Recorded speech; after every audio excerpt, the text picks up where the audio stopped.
公司所主办。瑞林生技主要提供客户次世代定序及基因检测相关解决方案，并且持续引进最新的实验和检测技术，让我们的客户能够获得最新的资讯。我们很高兴能够和 Mission Bio 合作，将单细胞 DNA 定序平台引进台湾。Mission Bio 在单细胞实验的领域有着很特别并且重要的发展方向，有别于其他平台着重在 Single Cell RNA Sequencing。Mission Bio 是目前唯一一家发展 Single Cell DNA Sequencing， 并且将其技术带往临床检测，最终目标是要将单细胞技术应用在 Precision Medicine 上。我们今天会为大家介绍 Mission Bio DNA Single Cell Sequencing 的技术原理及应用，同时也会发表 Mission Bio 最新的产品，也是单细胞领域现在最热门的概念 Multiomics。经由侦测单细胞 DNA variant 和 protein expression， 我们可以对肿瘤组织能够有更深入的了解。今天很荣幸邀请到 Mission Bio 原厂2位科学家王岳博士和 Dr. Egg Oil 来和我们分享。王岳博士于2020年加入 Mission Bio 担任 Field Application Scientist。王博士于 University of Delaware 获得分子病毒博士学位，同时也拥有生物资讯相关专业认证。在加入 Mission Bio 之前，王博士于2016年至2019年在 GenWays 担任 Study Manager， 之后转任为 Field Application Scientist， 主要负责客户 NGS 服务相关的咨询。Dr. Oil 现为 Mission Bio Staff Scientist， 于 University of Arizona 获得制药科学博士学位，并且在洛杉矶 University of California 进行博士后训练。Dr. Oil 自2013年就开始进行单细胞技术开发的相关工作，在2019年加入 Mission Bio 后，主要任务是将 Mission Bio 现有 Tapestry 平台延伸进入 Multiomics 领域，也就是我们今天其中一个很重要的主题。今天的 Webinar 非常欢迎各位提问，请各位将问题留言在 Chat Window 中，我们会在最后统一为各位做详尽的回答。那现在我们就将时间交给王博士及 Dr. Oil。 Now we welcome Dr. Wang and Dr. Oil. Thank you, Alvin. For my part, I will do a little bit background about our company and why using single cell, especially DNA. And I will give you an introduction about Tapestry platform, including the assay that we offer and the software that help you to do the analysis. Just a little bit history about Mission Bio. I know Alvin already talked about it. And I just want to give you an idea. Back in 2017, we first launched our first single-cell DNA sequencing platform, and we will always get the question that how we were different from other single-cell sequencing company. And the answer is that we focus on single-cell DNA. And that really, back in that time, we offer catalog panel that help customer to start in both heme and solid tumor space. And in 2018, we launched a very user-friendly designer tool called Tapestry Designer that really unlock our potential to help the customer to do high-impact research, including CRISPR studies and mouse studies. And that really help us to get into the field of preclinical research and pharmaceutical research.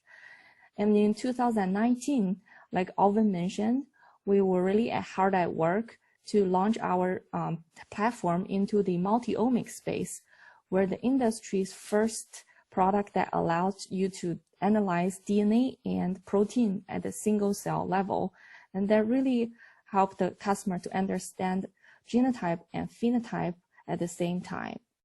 And that really launched us into preclinical and biomarker space. And Dr. Owie will also talk mostly on the multiomics in his session. So why single-cell DNA? And the current most popular method to use to understand cancer genetics is bulk sequencing. However, this population-based analysis tool has a few limitations. First, it fails to identify small rare subclones. And as we all know, that clinicians all know that those small rare cells sometimes can be very informative for clinicians to make relevant interventions, for example, detection of MRD or small clones that's related to therapeutic resistance. And second, that it fails to resolve the complex heterogeneity in the tumor tissues, and it's especially true in both blood and solid tumor space. And it doesn't detect mutation co-occurrence pattern. This can only be inferred rather than detected. And using single-cell DNA sequencing solution, all those two can be solved. Let me give you an example. First, for example, this is a typical bulk sequencing data that you will be getting with the variant and their variant allele frequency. However, if you have a JAK2 mutation at 75%, you immediately know that the zygosity could play a role, and there might be homozygous or even loss of heterozygosity present in this population. And with bulk sequencing, you could only infer different events, but with single-cell DNA sequencing, you will be able to get one definite answer to determine the different clone and making phylogenetic inference based on the clone, the mutation acquisition order. And another thing, using single-cell DNA sequencing, you're able to detect a mutational co-occurrence pattern. For example, if you detect multiple mutations at different variant allele frequency, you have no idea how they co-occur with each other, and you could only infer using bulk sequencing data.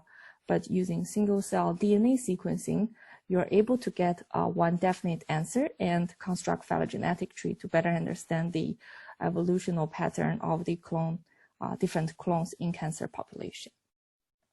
And like Alvin mentioned, right now we are really launching into the multi-omics space, and our platform is the industry's first platform that allows you to detect DNA, including SNV and CNV and protein at the single cell level. And at Mission Bio, we truly offer end-to-end solution, including our instrument, the assays that we offer, including catalog panels and custom panel, which I will talk about in a second, and the analysis tools. And our workflow is seamlessly built into Illumina's NGS workflow. All you need to do is perform a single-cell suspension preparation, and using our platform, you'll be able to generate Illumina-compatible libraries, and the FASTQ files can be directly plugged into our data analysis tools for secondary and tertiary analysis. And in Mission Bio, we truly offer a very novel two-step droplet microfluidic steps in order to capture the single-cell DNA information. And the different, with microfluidic as our core, the two-step really allow us to successfully perform targeted PCR in the single-cell level. And the first step is cell encapsulation. For the first step, we encapsulate cell and the protease into single oil droplet. And followed by that is proteolysis on the thermocycler. And this step really set us success for downstream targeted PCR in terms that it allows DNA to release from a chromatin DNA format into linear format so that targeted PCR could be successfully performed. And the second step is to take those cell lysate and merge it with barcoding beads and reaction mix into another single oil droplet and perform targeted PCR. And for protein, we have a antibody staining step using antibody conjugated oligoconjugations. And Dr. Oyi will talk about it more in details in his session. And talking about the DNA panels that we offer, like we mentioned, we offer both catalog panel to get you started in both heme and solid tumor. And we also have custom Tapestry Designer software that help you to design custom panels if you're interested in doing research in CRISPR editing, for example, and bound studies. And our Tapestry Designer platform is a very user-friendly website-based designer tool, and our recent 2.0 launch really allows you to design the panels across the whole genome of human and mouse. And just give you an idea about the specs of our catalog panels. Like I mentioned, currently we offer both panels in heme and the solid tumor space.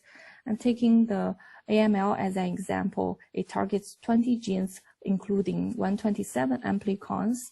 And as you can see here, that the panel you form here is great across all different panels. That means that you don't really have to sequence extra in order to cover low performance amplicons.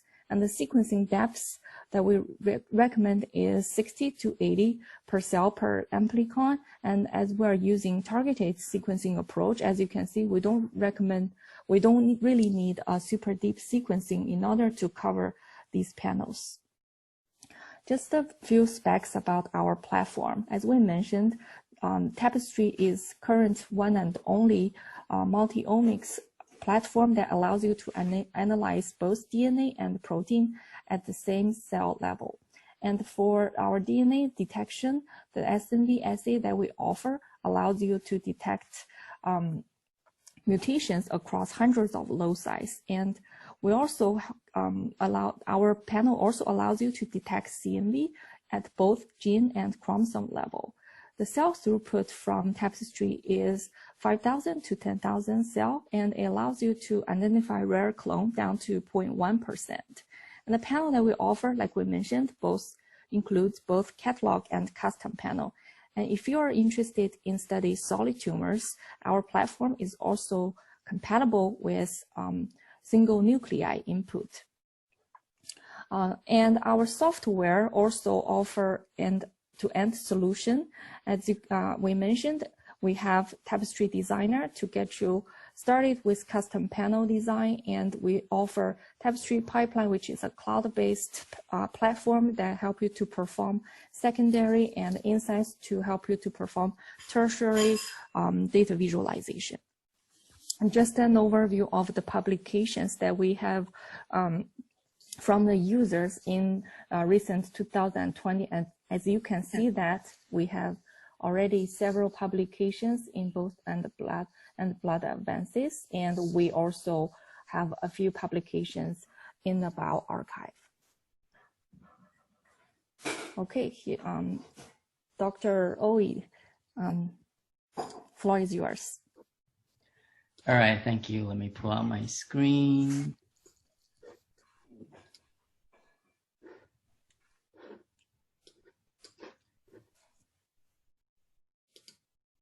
Can everyone see my screen? Yes. Okay. Hi, everyone. Good evening. I'm Ekui, and for the next 30 minutes or so, I am going to talk about the product I developed at Mission Bio, which is the multi-omic capability of DNA plus protein detection in single cells.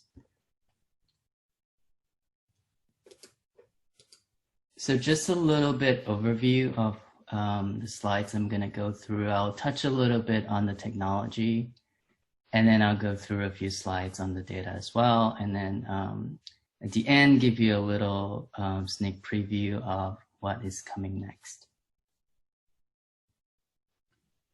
So just to remind everyone that the Tapestry workflow actually include an entire suite of products that helps you in your experiment planning stage, which is you can design your panels, your DNA panels using the Tapestry Designer. It can also take you all the way through analysis, secondary and tertiary analysis with the Tapestry Pipeline and Tapestry Insights. And today I'm actually going to focus on these two parts, which is using the Tapestry instrument and then the sample prep portion. So we'll have a more focused discussion on the DNA protein workflow. So Dr. Wang Yue already went through the basic of Tapestry workflow on the Tapestry system. Basically, for the protein add-on, there isn't really that much difference in the Tapestry workflow itself on the system. So what you need to do in this entire workflow is just one addition of primer during this step, and I'll go into that in a little bit. Majority of the difference to add on the protein analysis will be before you introduce your cells into the Tapestry system, and then after you get your amplified nucleotides out of the Tapestry system. So basically the sample prep and the library prep that has the majority difference. So let's go through these steps. If you have done any kind of cell staining experiment before, like flow cytometry, then you're familiar with staining your cells with antibodies. The difference is the antibodies here, which in traditional sense is conjugated with a fluorophore, where you can detect by the fluorescence. But in this case, we're conjugating the antibody with a oligo tag, which is where you will get your antibody readout by sequencing of these nucleotides. So you treat your cells with these antibodies. The workflow is very similar. You incubate your cells with the antibody cocktail in the presence of some blocking reagent. And then after that, you wash away the unbound antibody. So the cells that you end up using, it's already stained, basically incubated with the antibody. So your antibody is attached to the cell surface, and that's your cell input for your Tapestry system. So now you input this, the labeled cells into your Tapestry system, which will get encapsulated into your first droplets. In the first droplets, as you learned earlier, you have your protease activity and your cell lysis. So in this case, this cell that's encapsulated within this droplet is going to get lysed, and protease treated as well to free the DNA from the chromatin structure, so it's accessible to primers. So now you get your first drop that has your lysis and your free DNA and antibody tag as well. You recapture this droplet into a second larger droplet. This time you give them the barcoding beads to barcode your cells, and also PCR reagent where you can amplify the signals. So finally you get that your output droplets from your Tapestry system is this droplets encapsulated. Within them, it's your amplified signals from your DNA panels and also your antibody tags. So the protein product, the antibody tag product, they are smaller size than the DNA product. So general during library preparation, after most single cell sequencing protocol, the first step is to clean your library away from your PCR reagents here and also your primers. So for the protein and DNA workflow, using just the general and pure beads, you can capture your DNA product onto the magnetic beads. But your protein product is smaller, so it's gonna stay in the supernatant. So that's how you separate them. And then from the supernatant, you do an extra biotin strep evident purification to further purify a protein product. Your DNA product goes through the normal and pure purification. And then from that, you have two separate library product that goes into indexing PCR, where you can add into your sequencing adapters on both ends. So this process is very similar for both products, DNA and protein. You do want to do them separately to get different indices on. I'm gonna talk a little bit about the antibody tag, so you have an idea what you're dealing with in terms of your libraries, if you're not familiar with that. So the antibody, as I mentioned earlier, it is conjugated to an oligo tag. It's a very simple structure, consists of 3 different regions. You have the green part here, which is we call the PCR handle. you have the antibody tag, which actually is specific for each type of antibodies.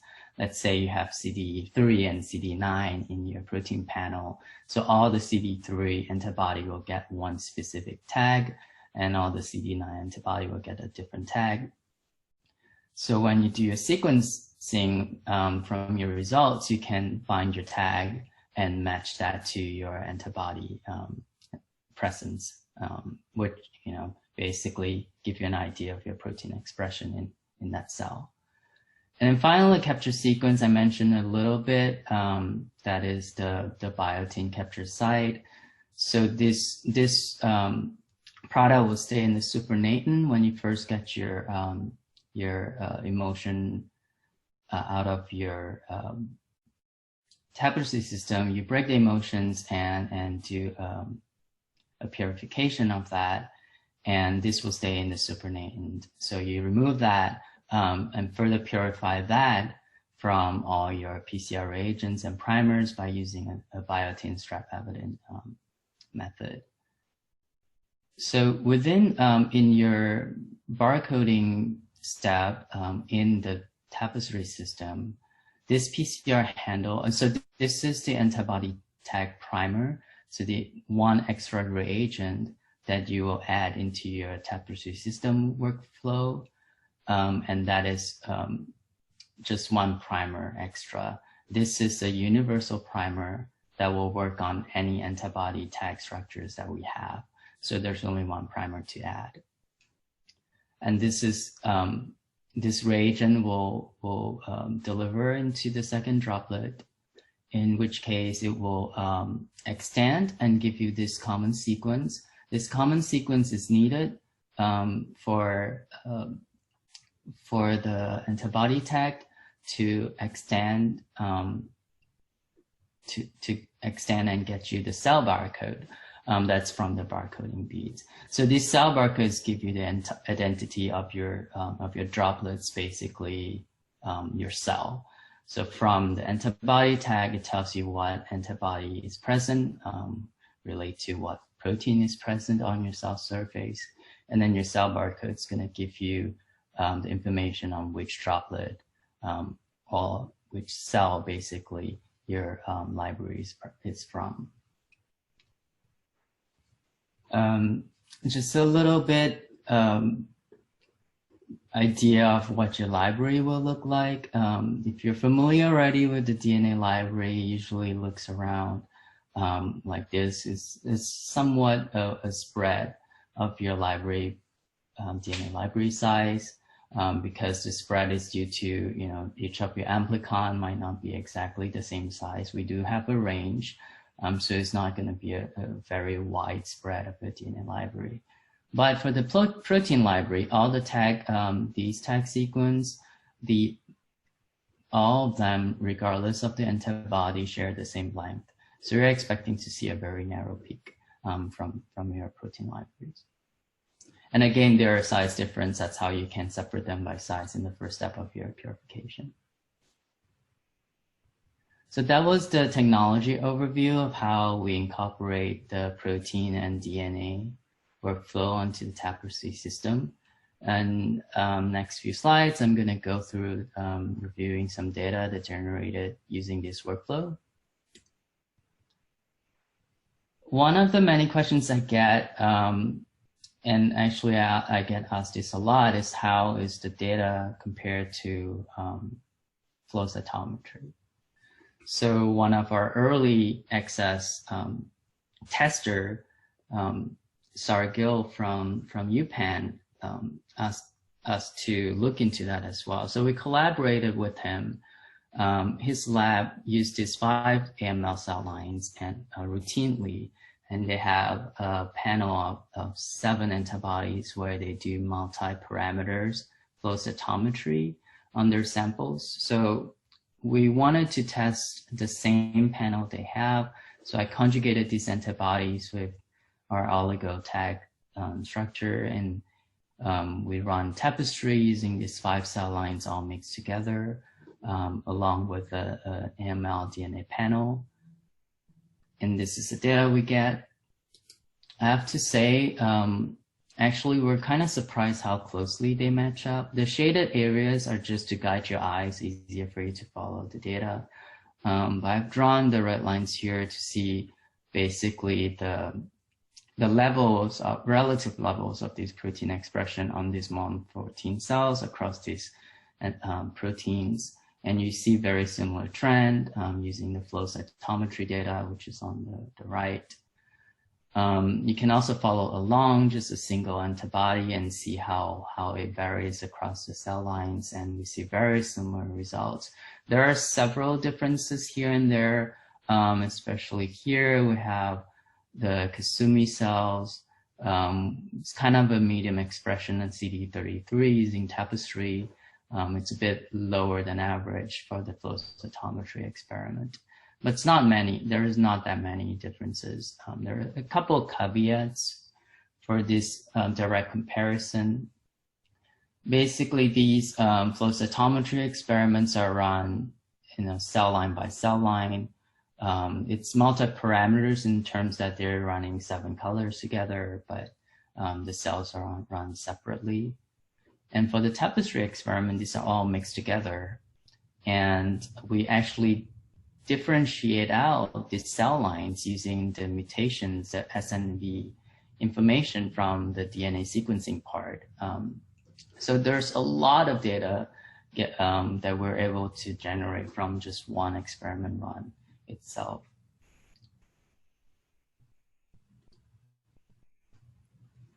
So why do we want to do multi-omics? There are various reasons. Obviously, a lot of people sometimes they look at very specific cell types that only surface protein can differentiate. But even just to look at just general discovery population studies, for this experiment, I mixed 4 cell lines, and we have 6 protein targets and 127 DNA amplicons. And we did the protein DNA workflow. And using the SNV from this panel, we're able to differentiate 3 different clusters using this t-SNEs visualization, and also by CNV, we kind of also just see kind of about 3 clusters. These colors are projected on the t-SNE plot after the fact based on the truths that we know. So without this color, this cluster here seems like just one cluster, but it does have some separations on there. The protein data, you do kind of see 4 clusters, but without the projection of the color on top of this plot from the truth that we know, it's harder to tell apart. And when we start to add different omics together, here we add the CNV information with the protein information. And then finally, using all 3 informations that we have from one single run, you can clearly separate out these cell clusters using all the data together from a single Tapestry run. So this shows you the power of multi-omics. You get more resolution to your data, more detailed information that you can get out from your data by just doing exactly one experiment instead of doing all 3 separate experiments and trying to use complicated bioinformatics solution to resolve the data. And again, different experiment also mean different cells, so you're not exactly doing a direct comparison. And here we get all information within one single run. Here I'm showing a higher plexi on the protein targets. In this experiment, we have 3 cell lines and 16 protein targets using the same DNA panel, the AML panel from the same panel as the previous slide. So if you look at just the protein expression, this is a t-SNE plot, just using the protein data alone and separate into 3 main clusters of your cells. So it does, just by protein expression alone, the data can tell you have 3 main clusters of cells in this experiment. And just also looking at DNA expression, DNA information alone, here we're looking at the SNV. We also we're able to cluster the cells into 3 different clusters. So these are done separately using each omic data alone. And here I'm trying to do is that are these data actually match up? If you can look at just the protein expression alone and the DNA expression alone, these are pure cell lines. So we're expecting the data it's a lot cleaner. And so we assign each cluster, the cell cluster here, based on the color, because we already have some experience with these cell lines. So based on the mutations, we actually could tell which cluster belong to which cell lines. We project that color, these 3 colors, onto the protein t-SNEs, and it matched up with each clusters the data just separated by protein expression itself. So this is very good news. It shows that in this simple example, you can use your DNA data and your protein data, and they make sense. They match up to each other. You can also, go back to check. For example, JERCAT here, it's this cluster here. It's a T cells equivalent.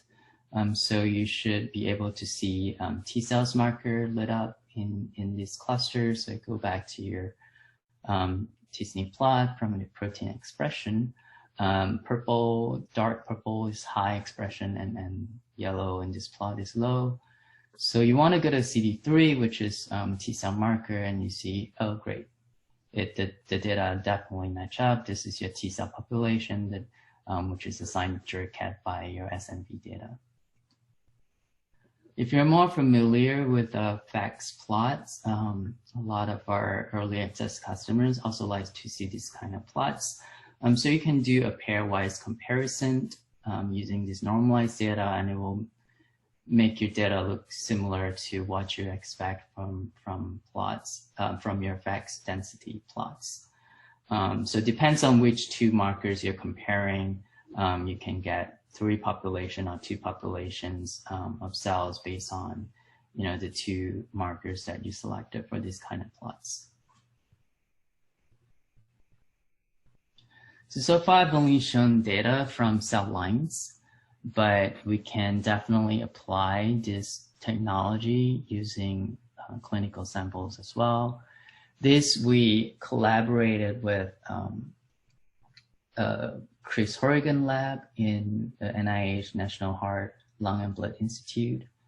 So his lab studies AML tumors, and we run the protein DNA analysis on this sample actually performed by someone in his lab.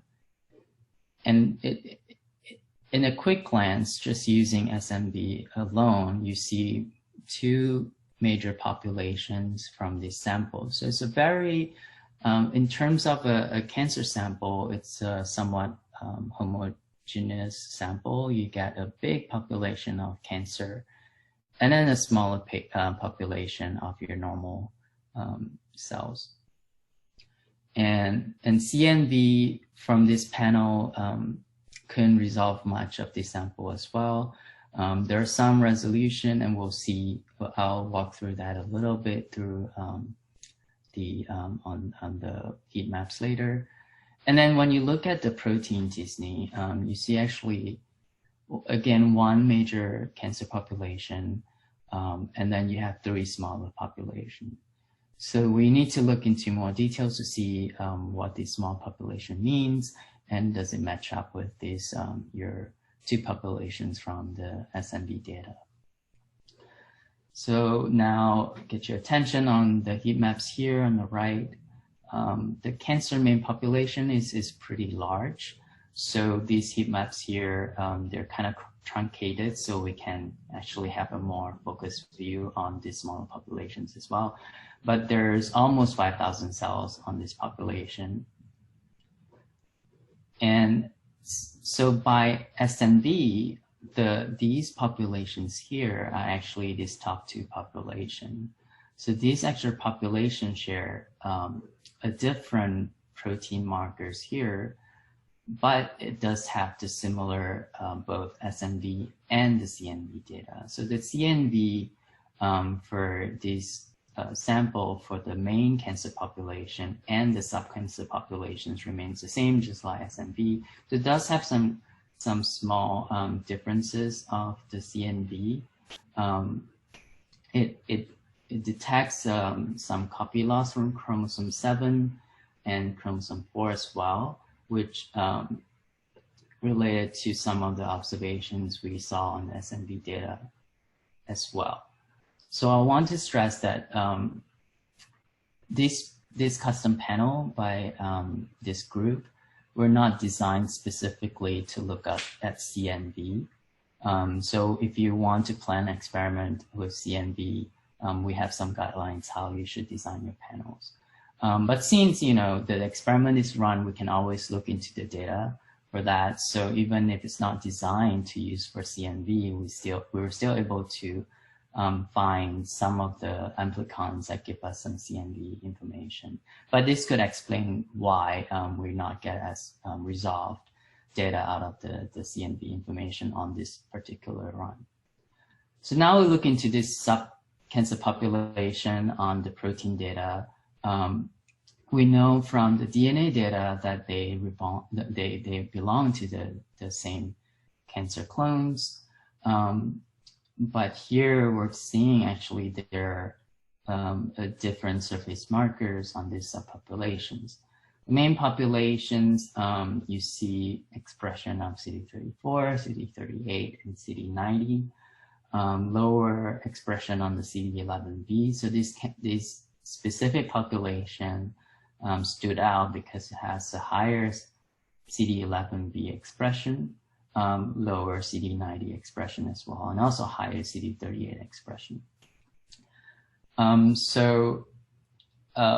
This sample is blind to me for the analysis, but this provides some interesting observation for the clinicians and the researchers.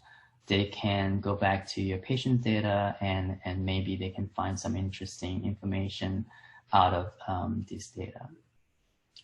And we look into the normal populations here from the SNV. It tells you that they cluster together. These are wild types for some of the cancer mutations. But we get not only we were able to cluster these out from the surface marker as well, but we further were able to separate them into two different populations. From the surface protein expression marker, we can tell that these two normal populations are actually T cells because this population here express CD3. And then the smaller population is actually B cells with the CD19 expression. So these are really small percentage of cells, right? So these experiments have over 5,000 cells, and we're able to pull out these 30 cells based on protein expression alone. And not only we know that these are normal, but we also know that these are actually B cells.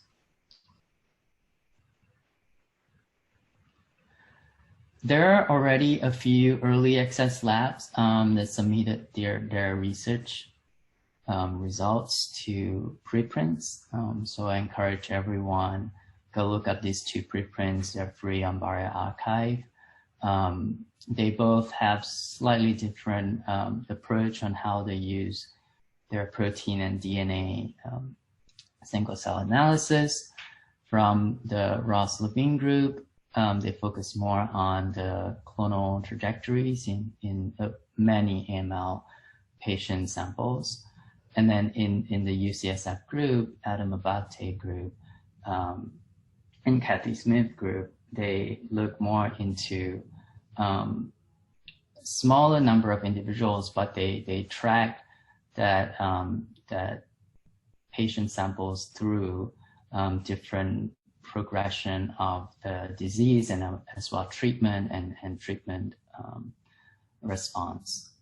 So highly encourage you to look up this paper. And then these one from Ross Levine group and MSKCC. It's also accepted for publication, so keep your eye out for that for the final official application publication. But for now, you can go on bioRxiv and find these 2 papers for free.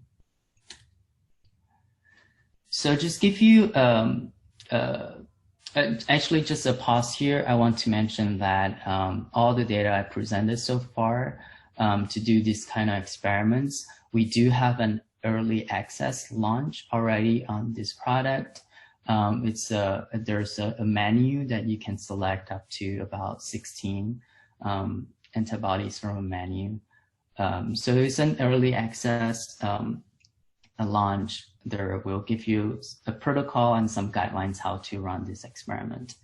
But we are moving forward for a more official launch, and that's what I'm getting to next. So for the official launch of this product, we're partnering with BioLegend. So moving forward, once this launch happens, you will get your antibodies conjugates from BioLegend. The panel size is going to be bigger. In this more preliminary studies, we're using a panel of 44 proteins. So the panel size, the final panel size will be upward of 40. So it will be more than 40 in the launch panels. In these experiments to test, this early development on our partnership with BioLegend, we're using PBMCs and Raji cells, and the AML panel with 127 amplicons. So using protein expression alone, we cluster the cells again. Because this is PBMCs, we do expect more cell clusters from this. And then projecting the SNV data onto these clusters, we're expecting 2 different information that could be separated based on the SNV, because there's 2 different individuals in this sample as well, which is represented here. So the Raji cells have its specific sets of SNV information, as well as your single donor PBMCs. You have 1 specific sets of your SNV. So these 2 get resolved and projected the color onto these clusters, which tells you this population here is your Raji cells. And looking at, this is a more normalized expression of the protein projected into a heat map format, all 44 proteins here. You can kind of separate out the expected cell types in PBMCs based on the cell surface markers in this panel.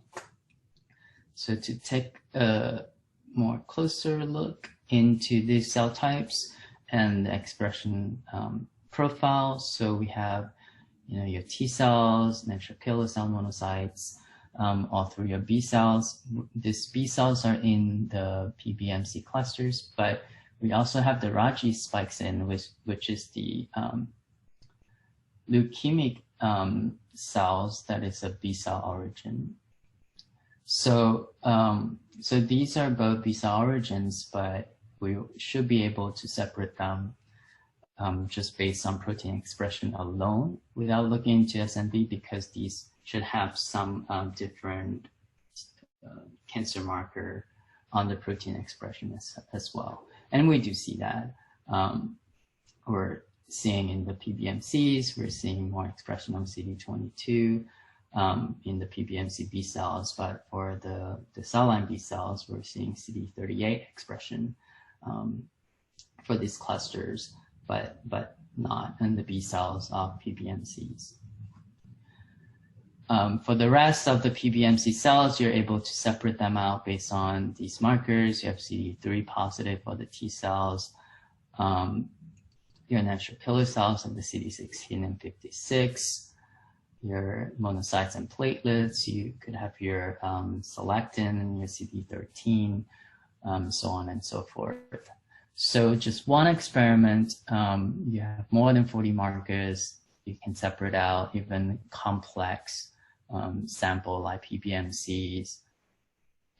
Just one experiment, you can separate out all these different cell types.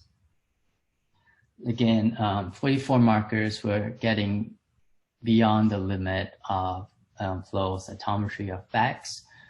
So we're getting into territory where we can do a single experiment and answer a lot of questions where you previously cannot.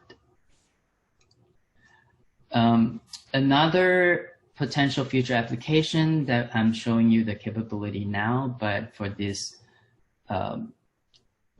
add-ons, we don't actually have a launch date in mind.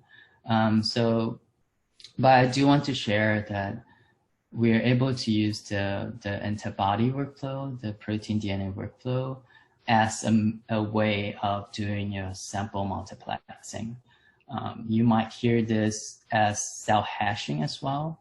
So what it does is using a very universal marker as your surface target, and you conjugate that to several different oligos that you can use individually for your different samples. So you stain these samples separately, wash them, and then you can mix them together. And so you can multiplex your samples on a single tapestry run. In this proof of concept experiment, I have 3 cell lines. I mixed 3 cell lines together, split them into 4 groups. So I treat those 4 groups separately using the sample multiplexing protocol, and then run them on the tapestry. So what you want to see here is this on this protein output, because I have 4 different samples, I should get 4 different groups based on the sequencing data, and this is what we get.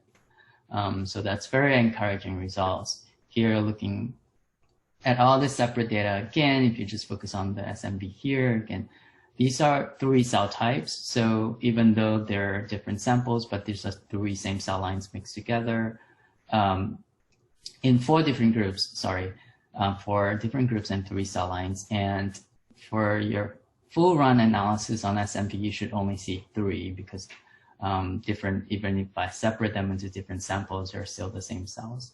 But when you look at the protein clustering, this is when you further separate out your different sample types based on your sample multiplexing antibodies.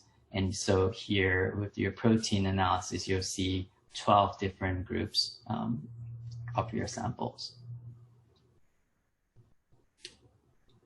So that's actually the end of my presentation today. A lot of people helped us along the way of different phases of the projects. I'm not going to mention all the names, but I do want to particularly point out our beta testers and early access researchers that helps us on refining the products and give us early feedbacks on how to improve the products to fit what scientists want out of this multi-omic capability. So with that, I'd like to thank your attention and join us today, this late evening. Really appreciate your time and your attention, and we'll take any questions. I have a question about the antibodies. Yes. Okay. Can we customize the antibody for the multi-omics application? You mean to choose your own antibodies? Yes.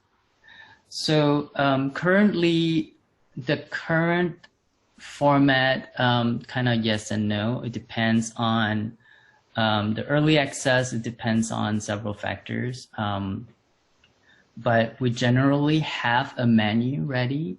So you can request a custom one, and the product team will see if it has enough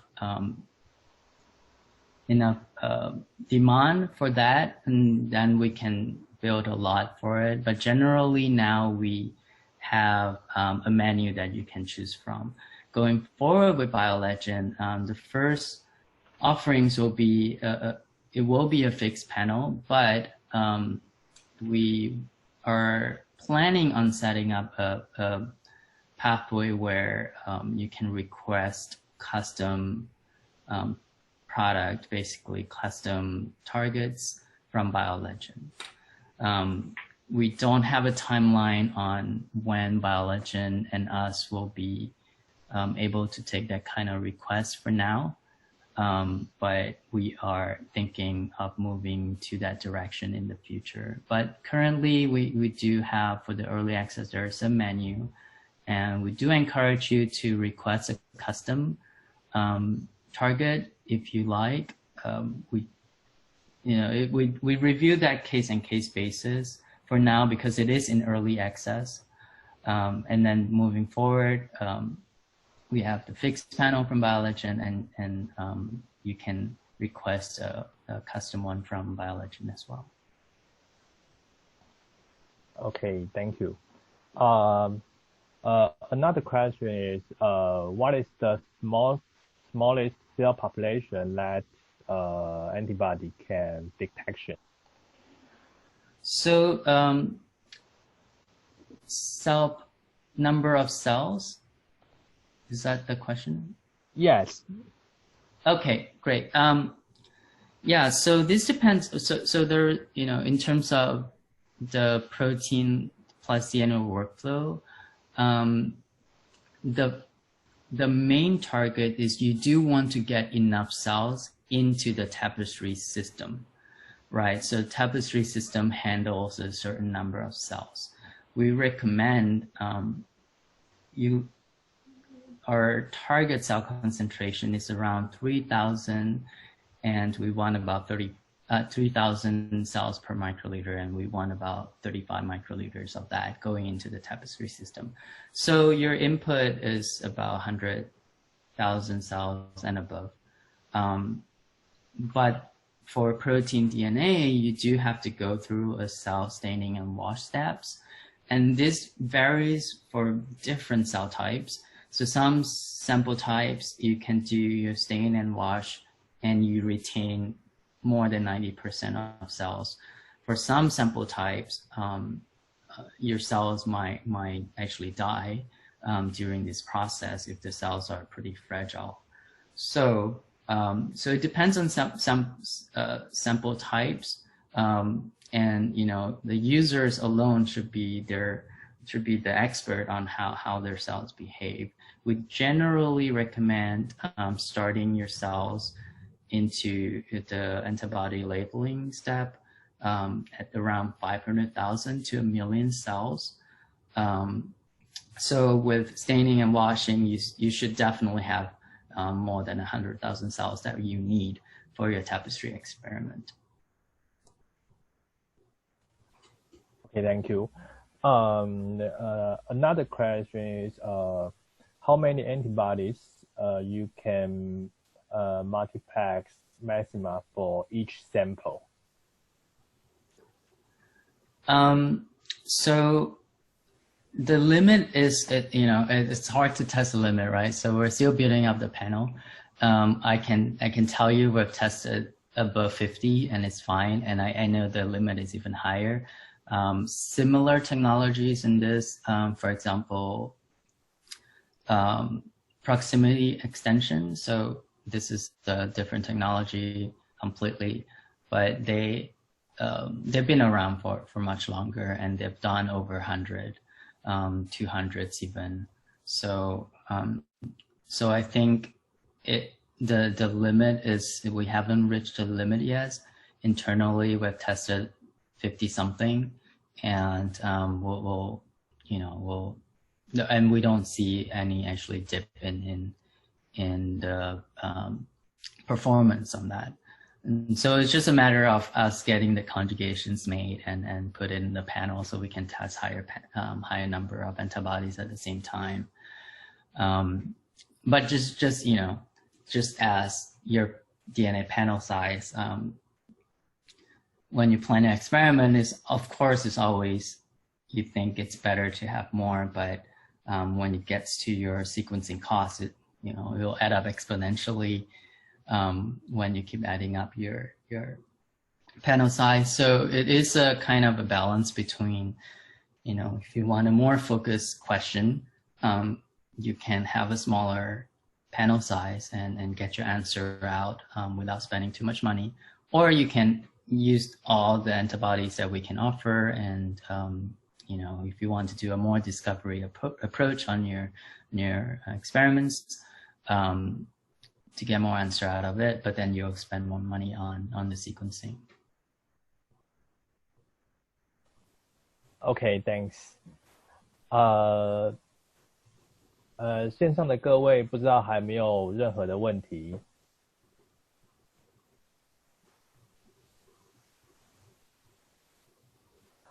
OK， 如果没有的话，那我们今晚的 webinar 就在此告一段落。那再次谢谢王博士及 Dr. Oi， 还有谢谢各位的参与。如果有任何问题，欢迎随时联系我们。那谢谢大家，晚安。